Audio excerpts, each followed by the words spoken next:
Welcome, everyone. This is Michael Christian. I am a lead advisor with EverPar. Joining me today is our Director of Investments, David Ellis.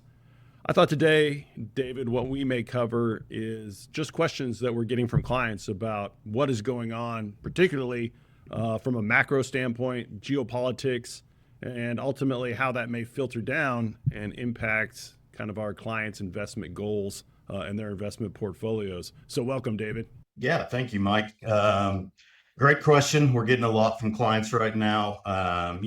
Let's start with just off the top, geopolitics, because that's really what's driving the macro narrative right now. The tensions in Iran are pushing energy prices higher. Energy is one of the most important inputs for the global economy.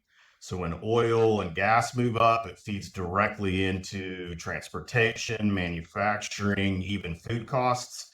So from a macro standpoint, that acts almost like a tax on growth, while simultaneously putting upward pressure on inflation. So the key question that we're dealing with here is whether this is a short-term spike in energy prices or if it's going to be something more sustained.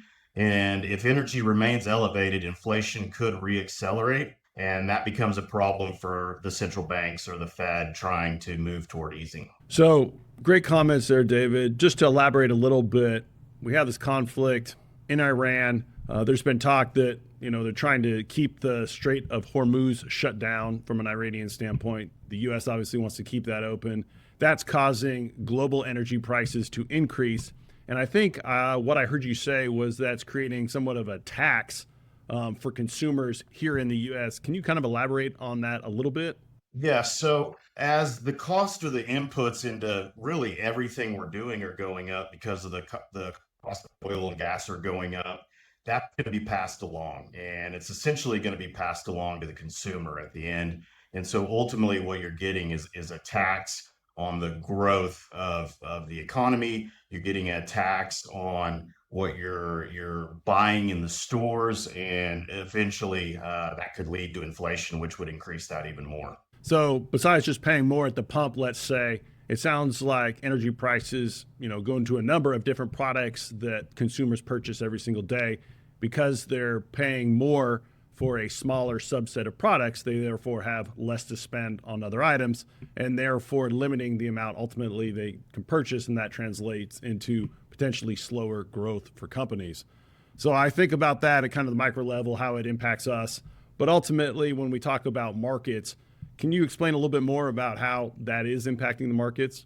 Well, the easiest answer right there is you see when the oil prices went up, the price of the oil stocks went up, which was a positive for a lot of people here in Oklahoma who typically have a lot of exposure to that. But when you looked through to the other sectors in the market, there was a heavy negative impact by the price of oil going up because all of those companies now have a higher cost or a higher input that they're having to take on as they're manufacturing or transporting or doing anything with these goods that are ultimately going to end up with the consumer. So prices are higher, and then what effect ultimately does that have on, let's say, the Fed, who you mentioned earlier, and interest rates? So, that does lead to the Fed, and it puts the Fed in a pretty tight, constrained position. We're already seeing slight signs of growth slowing. So, inflation hasn't come all the way back. The target for the Fed is a 2% inflation metric.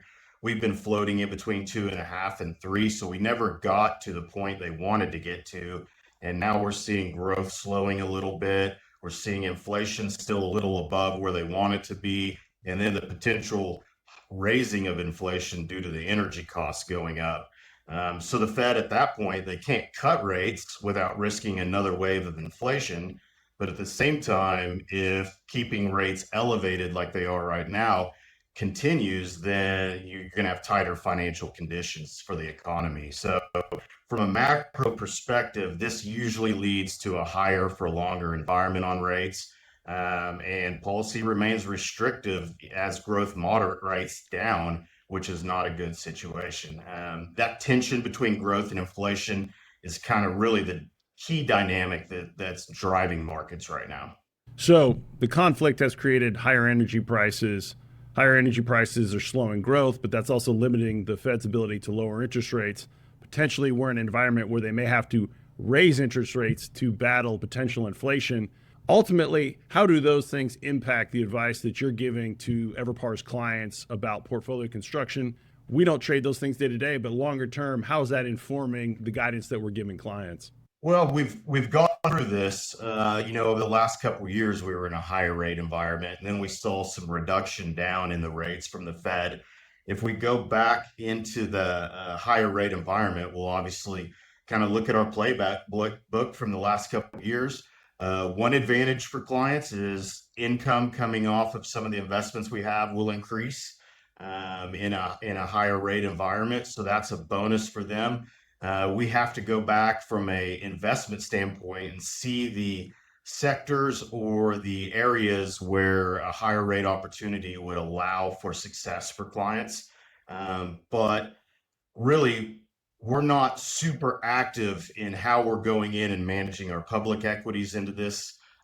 We are still in the wait and see mode because we could have the straits open up tomorrow, and if we have that occur, then that could alleviate a lot of the issue that we're looking at here. So we're still in wait and see mode until things play out here over the next few weeks. Initially, they thought this would be a 4 to 6 week operation. I think we're kind of near the end of that timeline, so it's not like we've extended out another 3 or 6 months from the very beginning. We extended yesterday, the ceasefire was extended, which is a positive there, and we're seeing that in the markets today. So really in a wait and see mode, but keeping a very close eye on it.